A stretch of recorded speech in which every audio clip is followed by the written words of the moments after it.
Assalamualaikum. Astaghfirullah, I need a new trim. Hold up. Okay, does this look better?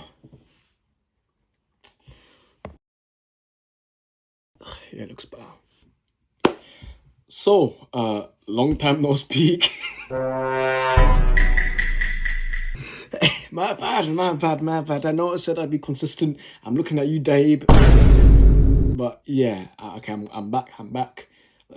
For now. But yeah, this video, inshallah, will be on Ramadan. Ramadan is coming up in less than 10 days.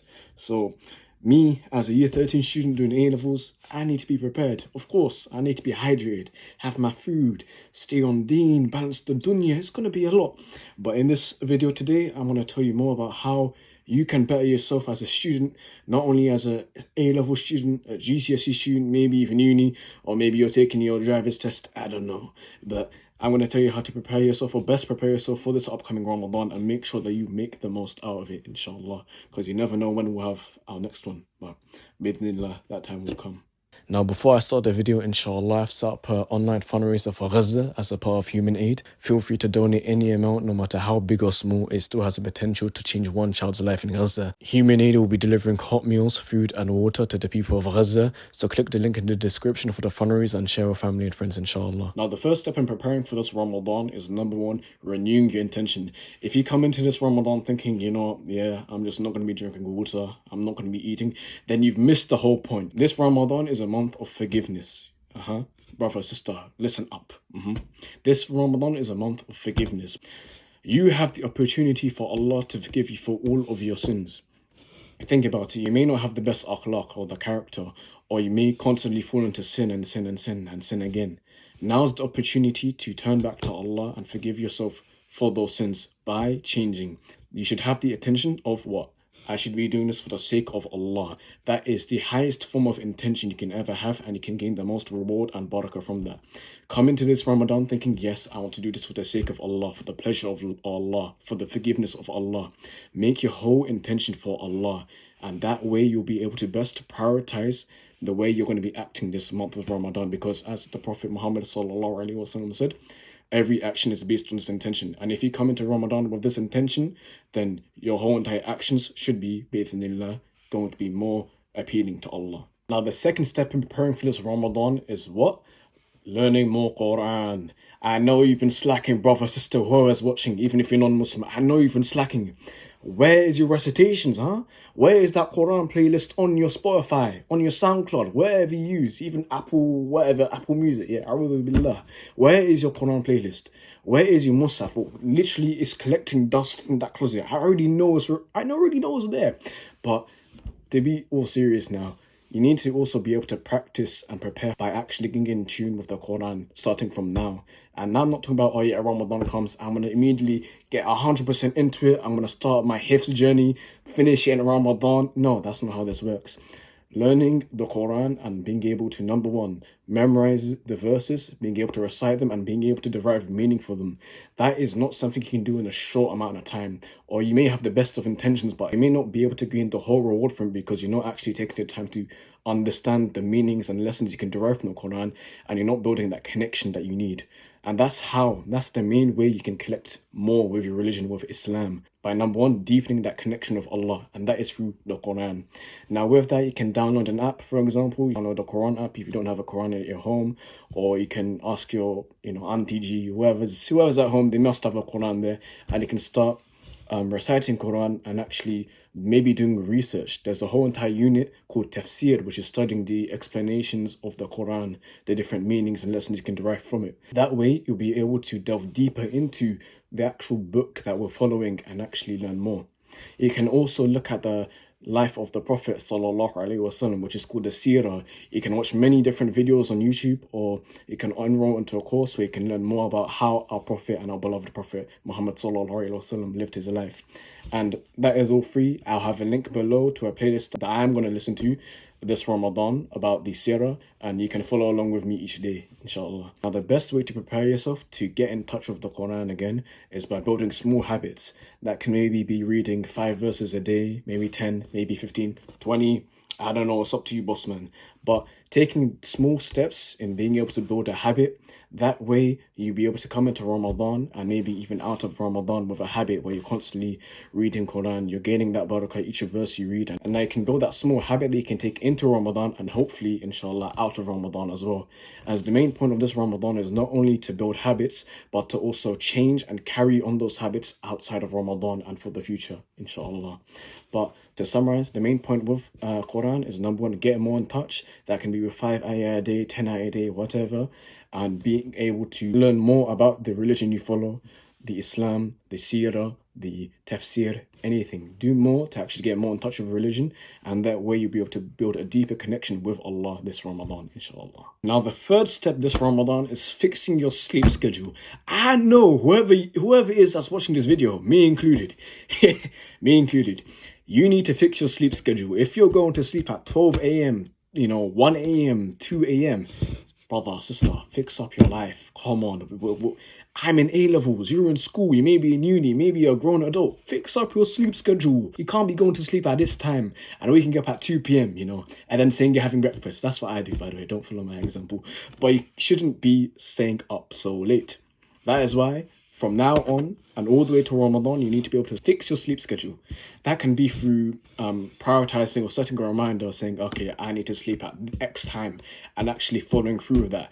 And what I do is that because I'm a really lazy guy, I set I put a sound effect for my reminder that it's some bombastic, embarrassing, whatever kind of alarm. It's even happened at school once, but always come up with a way to enforce yourself to actually follow these reminders or follow these guidelines you set for yourself, whether that be through, for me, I try to go to sleep at 10 p.m. It's currently 10:45 p.m. But I'm doing this for the sake of Allah, yeah, that's an exception. But always try to put a sleep schedule in place where you'll be able to build up that habit of sleeping early and waking up early for suhoor or sahri, if you're silly, you get here. But if you wake up for suhoor or sahri, then you'll be able to build up the habit where you're able to, number one, rest easy after tarawih, and you're also able to wake up on time for sahri and actually build a good habit where it'll make it easier for you this Ramadan in being able to sleep and being able to wake up on time. And it'll just overall smooth out the whole entire process. There is also a Quran ayah that says that Allah made the night for rest and the day for work. So that is why when it's nighttime, brother, sister, please go to sleep. Don't stay up on your phone all day. Put some boundaries in place. And that doesn't apply to sleep. That applies to what and everything else. So yeah, that's the third. Now the fourth step this Ramadan is start eating healthily. I don't mean, making biscuit, Dubai chocolate, whatever you sisters are doing, or brothers having whole entire plates of samosas. No. That's not what you should be doing. What you should be doing is being able to have a healthy and balanced diet. And you can build that up leading into this Ramadan. That can be through cutting away all of the oil, all of the aunties wok tossing the samosas. Yeah, cut all of that out. Yeah, that's unhealthy for you, and you should tell auntie that as well. But you should cut down on all oily foods before nighttime. For example, when iftar hits, don't have any oily foods because number one, that's just going to build up as fat. If you brothers, sisters, if you have that goal of wanting to lose fat, don't have any oily foods. And especially after iftar, don't have any oily foods because that'll just make you stay awake at night. Worse than tarawih for you brothers or sisters who are there, because you're going to be standing having this fat belly. That's not going to be good. So cut out oily foods for sehri or suhoor. Make sure to have something light. That can be a date and water, maybe some porridge as well. Something light like a breakfast in order to be able to, number one, reduce the calories you intake, especially as I said before, if you have a goal or a diet to lose weight or to lose fat, whatever, or gain weight. Just prioritize having healthy, macronutrients that you are able to digest throughout the day. That way you don't feel as hungry or you don't have to suffer from hunger for long until iftar hits. So if I were to summarize, for sehri, for suhoor, have a date, have some porridge, some fruits, milk, water, and that's your suhoor, your sehri. For iftar, maybe break your fast with a date, rice and curry, like I do. Then have that, but only have a small amount of rice, a lot of protein, and cow the oil. Another thing, I forgot to mention this, yeah? each time you go to a dawat, you go to a gathering, make sure you don't get tempted by these aunties that are trying to give you mishti and all of that, sweets, dessert. No, no, no, no, no, no. That is a trick, that is a trick of the auntie, and maybe even the shaitan trying to get you off of that, goal of, getting healthy. Don't have any sweets. If I catch you having sweets, be warned. Be warned. Now, the fifth step for this Ramadan is to exercise. I see you and I see me. We're both sitting our big backs on this chair or lying down on the bed. Don't be doing that this Ramadan. Make sure to actually build a routine where you're able to get your exercise in, yeah? Have your little PD, your PE day every day, That can be for any duration, depends on you. You can, at minimum, exercise for at least 30 minutes a day. That can be through doing a set of push-ups, sit-ups, maybe going to the gym, cardio, running, just doing any small form of exercise. That is good. It doesn't matter how long you do it for. The intensity doesn't matter though. Always push yourself, but always make sure that you at least fit some kind of exercise routine or regime in, because you will also be able to maximize the health benefits of this Ramadan as well. Because if you do follow my steps, which I hope you do, if you eat healthily, sleep on time, if you actually exercise, you'll be able to get in better shape.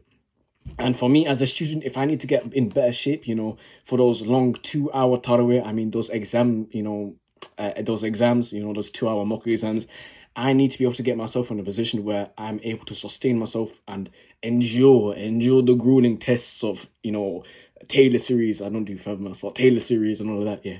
So make sure you sleep on time, as I said before, but most importantly, exercise, because that way you'll keep your blood pumping, you'll start feeling more active and more energized throughout the day, and that will better help you manage your fast throughout this Ramadan and for the future as well, inshallah.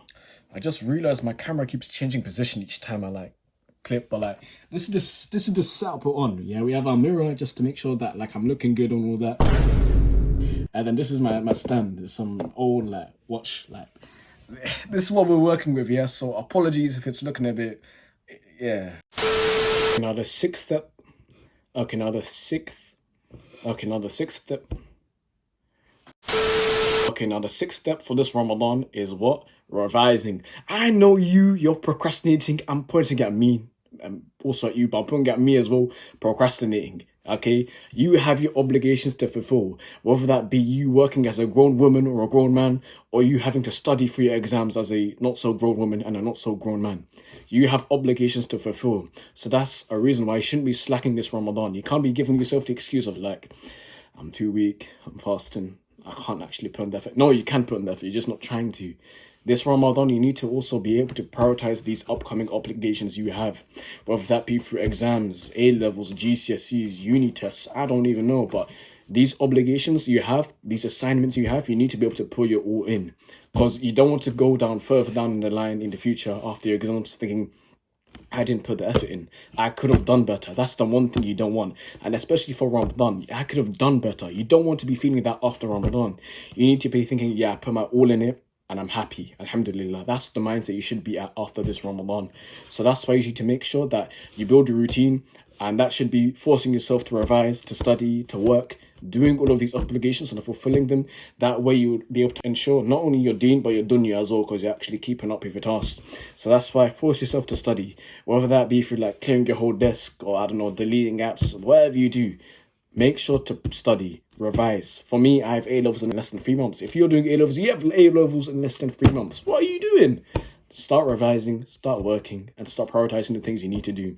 Procrastinating is not going to be able to help you, and this procrastination is from the shaitan. Do you really want to lose to shaitan or not? Now, the third step in Barakah maxing is Laylatul-Qadr. There is a whole entire Quran surah dedicated to that night. We already know the rules by now. It can fall between every odd night on the last 10 days of Ramadan.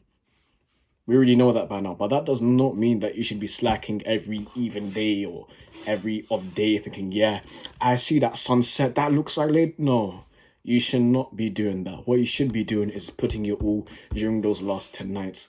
Think of Ramadan as like a marathon, okay? You are doing your best, the start of the 10 days, maybe the first 10 days.